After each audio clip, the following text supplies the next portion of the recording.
Di sebuah desa terpencil di kaki gunung ada sebuah gua misterius.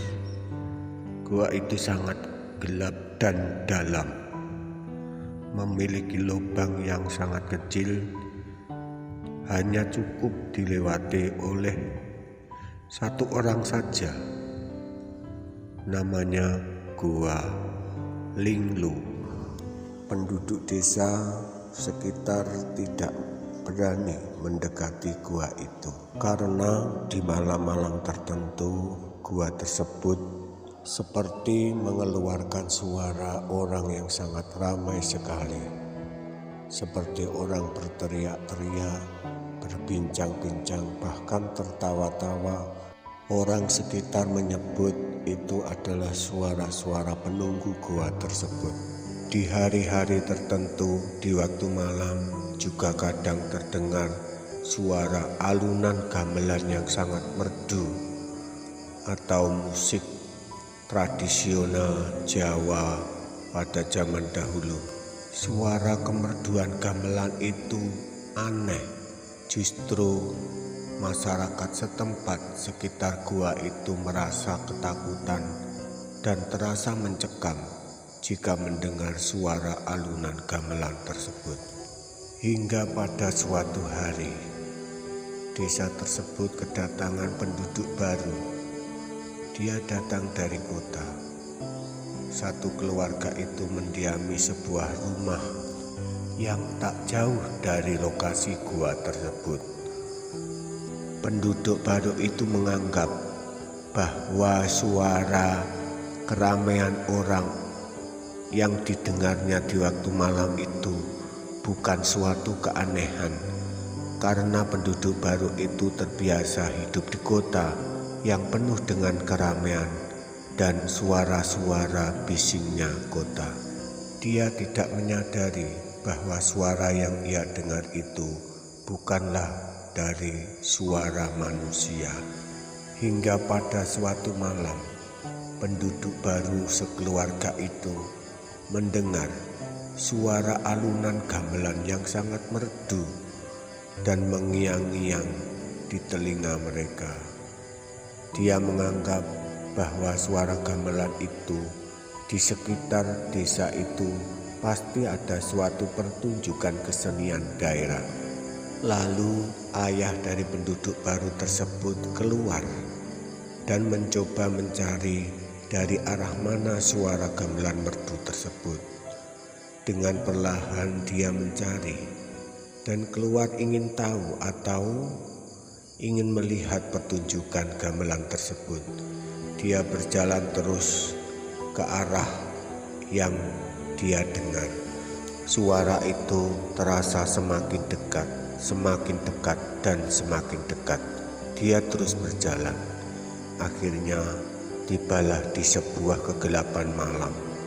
Di situ ada sebuah cahaya yang sangat terang di hadapannya. Ternyata cahaya tersebut keluar dari lubang gua. Dia semakin penasaran. Akhirnya dengan perlahan-lahan, dengan mengendap-endap, dia mendekati mulut gua tersebut. Dengan hati-hati dia mengintip ke lubang gua tersebut.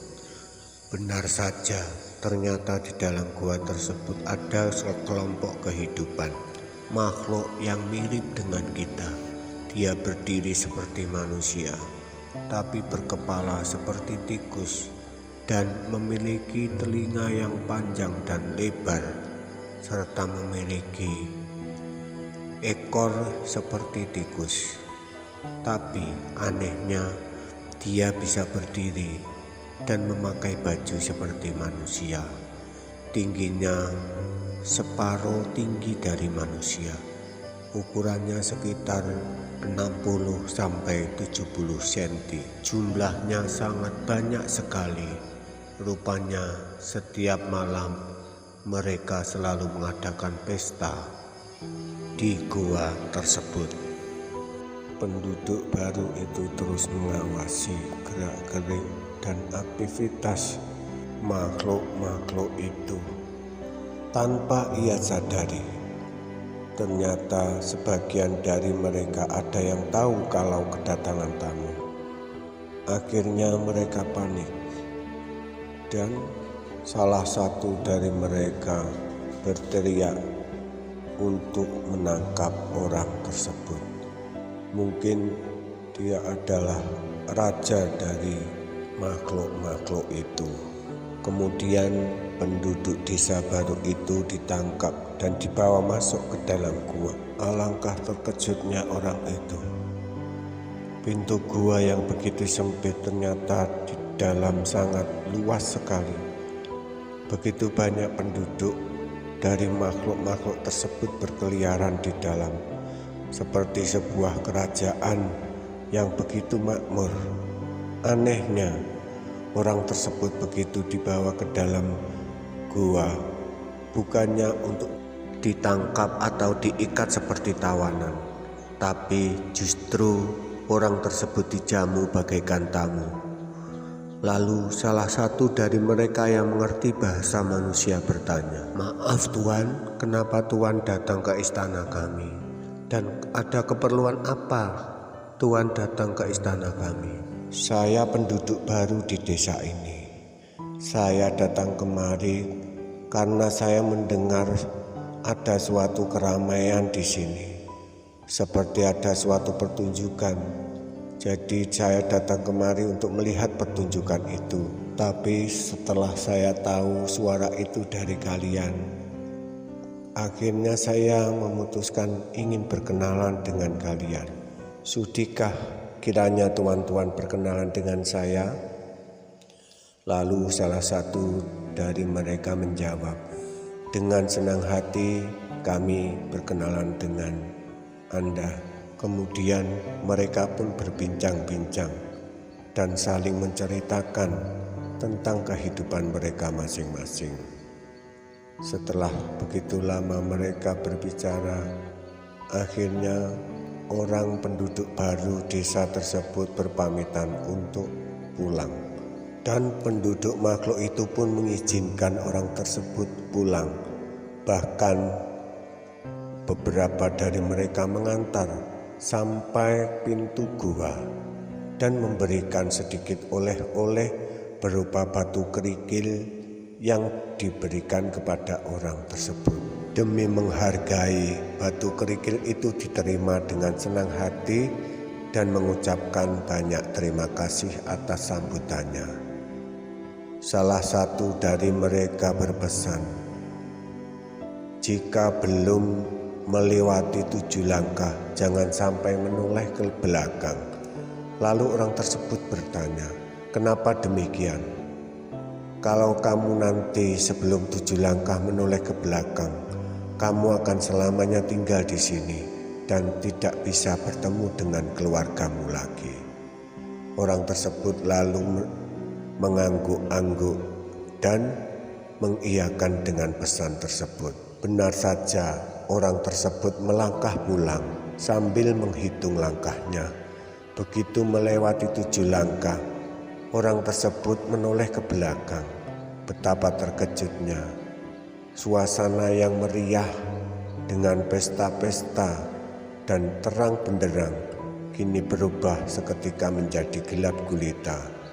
Orang tersebut lalu melangkah perlahan untuk pulang menuju rumahnya. Sesampainya di rumah, keluarganya menyambut dengan gembira.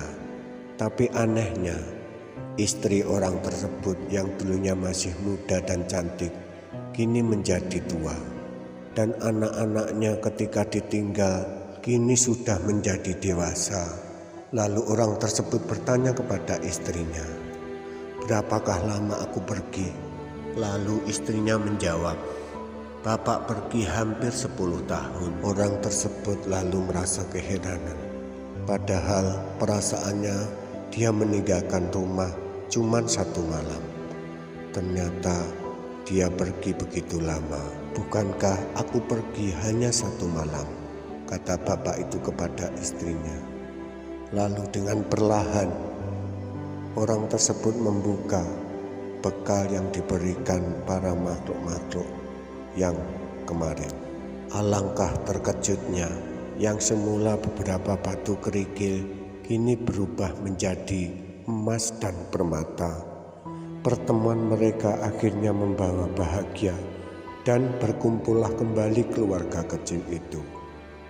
Pemirsa, cukup sekian cerita dari kami. Terima kasih atas perhatiannya. Wassalam.